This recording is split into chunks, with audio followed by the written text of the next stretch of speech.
আজকে আপনাদের সাথে খুবই সহজ একটি পেস্ট্রি রেসিপি আমি শেয়ার করব। এটা খেতে অনেক বেশি মজা হয়। এখানে আমি fresh garlic and ginger use করতেছি। যে কোনো খাবারে যদি না ফ্রেশ গার্লিক জিঞ্জার ইউজ করা হয় সেটা খেতে কিন্তু অনেক বেশি মজা হয়। এখানে আমি চিকেন ব্রেস্ট ইউজ করতেছি। এখানে আমি ছোট ছোট করে স্লাইস করে কেটে নিয়েছি। এখন আমি ফ্রেশ গার্লিক জিঞ্জারটা অ্যাড করে দিলাম অ্যান্ড 1.5 চামচের মতো এখানে ইয়োগurt নিয়েছি আর হলো মিক্স সিজনিং, পাপরিকা, একটু ড্রাই মিন্ট আর অল্প একটু ভাজা জিরা গুঁড়ো অ্যাড করে দিলাম অ্যান্ড তার সাথে চিলি পিউরি। এখন আমি সবগুলো খুব ভালো করে আমি মিক্স করে নেব। তারপর এটাকে আমি আধা ঘন্টার জন্য সাইডে রেখে দেবো রেস্টে। আপনারা চাইলে এটা সরাসরি রান্না করতে পারেন। যে কোনো জিনিস না একটু ম্যারিনেট করে যদি রাখা হয় না সেটা খেতে অনেক বেশি ভালো লাগে। এই তো আধা ঘন্টা পরে এখন আমি এটাকে রান্নার দিকে চলে গেলাম। আমি একটা ফ্রাই প্যানে অনেকগুলো পেঁয়াজ আমি অ্যাড করেছি। এখানে মিডিয়াম সাইজের 2টা পেঁয়াজ নিয়েছি। পেস্ট্রির মধ্যে না বেশি করে পেঁয়াজ থাকলে না আমার কাছে খেতে অনেক বেশি ভালো লাগে। পেঁয়াজটাকে আমি খুব বেশি ভাজবো না, একটু হালকা হালকা ভাজার পরে আমি যে ম্যারিনেট করে রেখেছিলাম চিকেনটা এটা আমি অ্যাড করে দিব।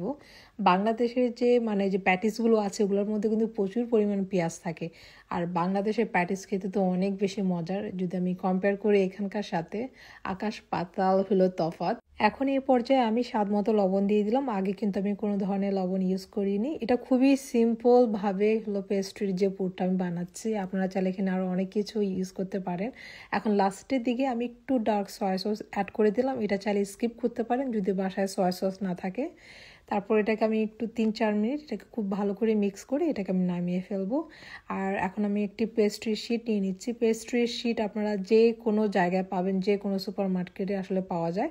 এখানে আমি আমার পছন্দ মতো করে শেপ করে নিচ্ছি। আপনারা আপনাদের পছন্দ মতো করে ছোট বড় যেভাবে পছন্দ সেভাবে শেপ করে নিতে পারেন।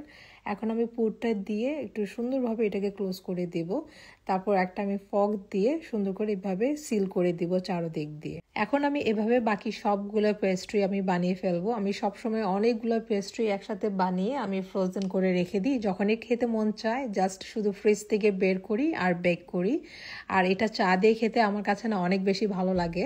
এখন সবগুলো আমার বানানো শেষ। এখন এটার উপর আমি একটু এগ ব্রাশ করে দিব। যখন এটা বেক করা হয় না খুব সুন্দর একটা গোল্ডেন একটা ব্রাউন কালার আসে। আর এখন লাস্টের দিকে উপরে আমি একটু সেসেমি সিড দিয়ে দিলাম।